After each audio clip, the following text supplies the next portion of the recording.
Hello and welcome to the Rant Presents Versus. And today on Versus I have one new game and one game that came out as a PS4 exclusive day one. So let's just get right in there with Ratchet & Clank versus Knack. Knack. Two games that are kind of similar but also kind of different. Both PS4 exclusives, so if you were deciding between the two, which I don't see who would, here is a little comparison video. So let's get right into it with category number one, which is graphics. So, Ratchet and Clank has, I'd say, brilliant, very beautiful graphics.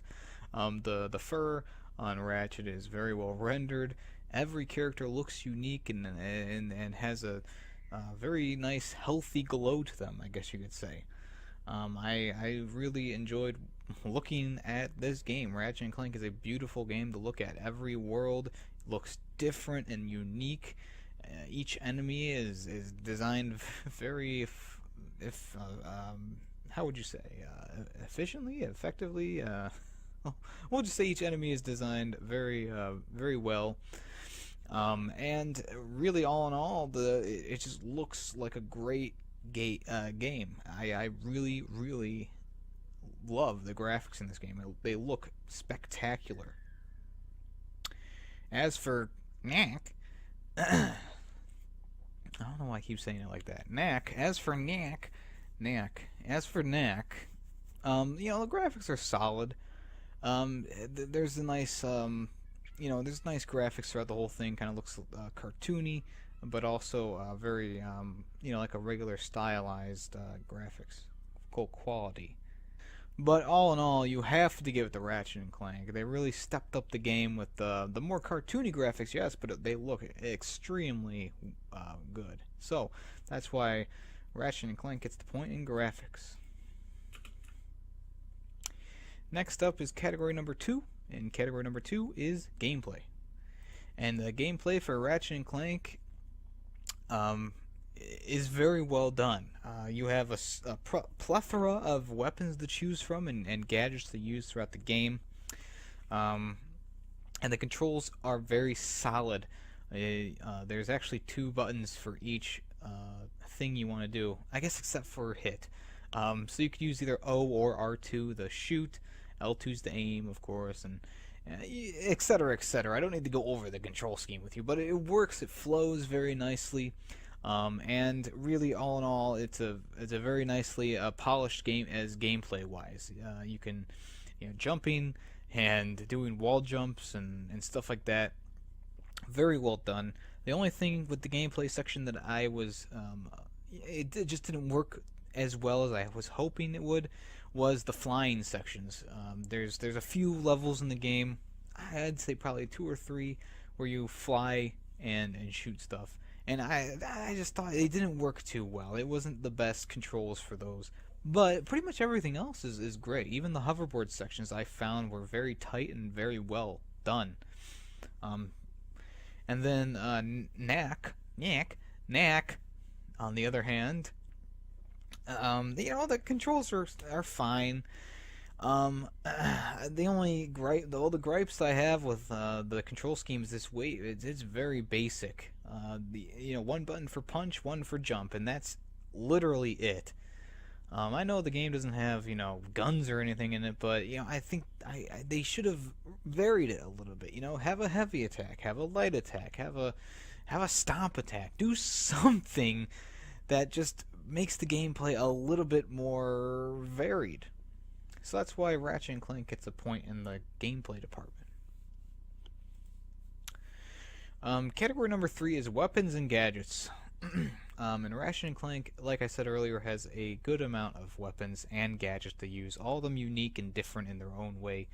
You have the Groovatron, which you can throw a disco ball, the enemies will start dancing, and you'll do extra damage to dancing enemies. Or you can choose to use the regular blaster pistol, which does a good amount of damage. There's a grenade launcher. There's a pixelator gun, which turns everything into pixels that you shoot. And there's a good amount of weapons. I haven't even found them all yet. The gadgets, same thing. Lots of good gadgets in there, including a jetpack.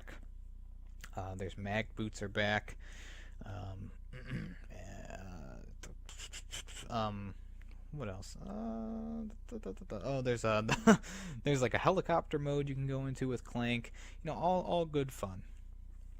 And as for Knack, um, I there's really no weapons or gadgets other than your fists, which really limits the game as well with a lot of things. You can acquire relics from things you get to destroy or areas to get them, which will make you grow larger, able to kill enemies faster or knock back enemies faster. But that's really the extent of upgrading and weaponry and stuff like that. Is just that. And the stupid thing is when you go into like a small container or something like that, you lose all your relics you had on you. So you have to start from square one if the game, demands that you lose all your relics. So that's why in weapons and gadgets, Ratchet and Clank definitely takes that one. Category number 4 is story. And the story of Ratchet and Clank is a good, well-written story. It's done in the perspective of Captain Quard, but it's in the style of a flashback. So Captain Quard is in jail, and an inmate is interested in knowing how he got to where he was. So you start back with Ratchet without Clank, and Ratchet tries out for the Rangers, which is the kind of like the superhero group of the universe. And he gets shut down. Of course, he passes the tests with flying colors, but because he doesn't have big enough muscles, they won't let him in. So an asteroid hits his planet, and it's Clank, and Clank has an important message for the Rangers who just left.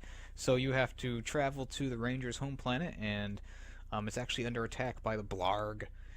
So you save the Rangers, and they accept you into their group, and then Captain Quard's a little jealous, I guess you could say, about how popular that Ratchet and Clank have become. So he sends them on a suicide mission, and it all kind of goes from there. And it's a very nice story. It's well written. I don't think any of the other Ratchet and Clank games have done something like this, so it's a unique experience as well. As for Knack, the story is kind of weird. It starts off. It's kind of like a futuristic type game. You start off as Knack, of course, but you're a science experiment by this doctor, and you use the relics that people use for energy to form yourself, and you go through a variety of tests in the testing area, and then they say, hey, you're okay for field duty. So you go on your first adventure into the Goblin Mines, and you discover a plot to take over the world by the goblins. And of course, the guy who builds giant robots is also a bad guy as well. So you fight a few robots, and then you fight a few goblins, and then you fight a few robots, and then fight a few goblins, and really, the story isn't that great in the game. It's a very basic story. There's no real twists or turns in it, and it's all just kind of eh. It's kind of like they pieced it together, and it didn't really try. So that's why Ratchet and Clank gets the point for story. Next up is category number 5, which is collectibles. And in Ratchet and Clank, there's a few things you can collect in the game. Trading cards is one of the things you'll find the most of. If you do complete sets of trading cards, it'll give you an upgrade to a weapon. So I got the full set of the Ratchet and Clank set. It has Ratchet, Clank, and their home planet. That one gives you an extra ammo for the grenade launcher. So cool stuff like that. There's also special Rhino cards that you can find, which builds a super weapon if you find them all. And I think there's 8 cards in total, or 9. So that'll build a super weapon by the time when you find all those. There's also golden bolts to find, which are kind of like the stars in Mario or the puzzle pieces in Banjo-Kazooie. They don't end the game. They're just the big things that unlock things like artwork and soundtracks, and I'm not sure if they do bonus levels. I haven't found them all yet, but it might be a possibility. I think it's mostly just for like artwork and stuff like that. still, it's fun to find them and see how the game was designed and put together. As for Knack, the collectibles you can find are hidden inside fake walls, and it's all random. So you break a wall, maybe on accident, maybe you can tell it's there. It's hard to tell sometimes. And you go down this pathway, and then you find a chest, and you open it up, and it randomly spawns something for you. So it might be an upgrade piece, it might be something else. And there's usually 3 to 5 pieces you need to find. And like I said, it's all random, so you could get 2 pieces to a set right off the bat, but then you'll never find the last piece because you didn't find it in where it would randomly spawn, or you just it didn't show up.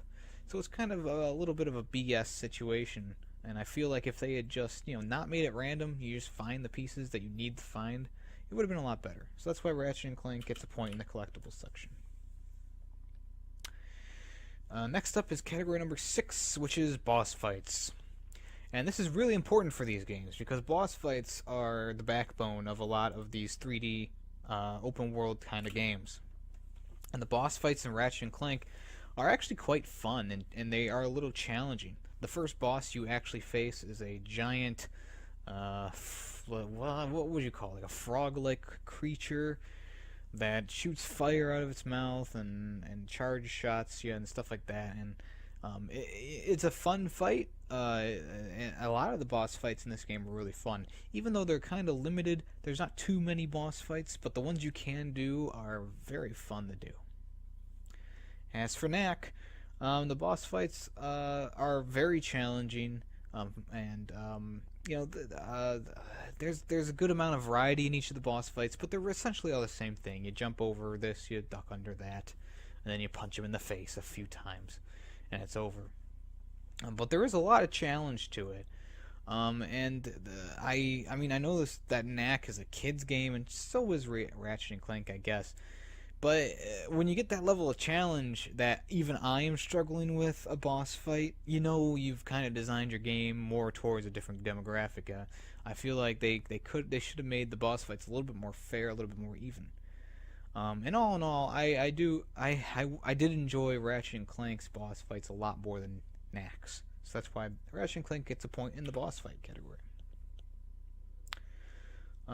So category number 7 is overall satisfaction, and as we stand, Ratchet and Clank has 6 points, and soon to have 7, because I am overall very satisfied with Ratchet and Clank.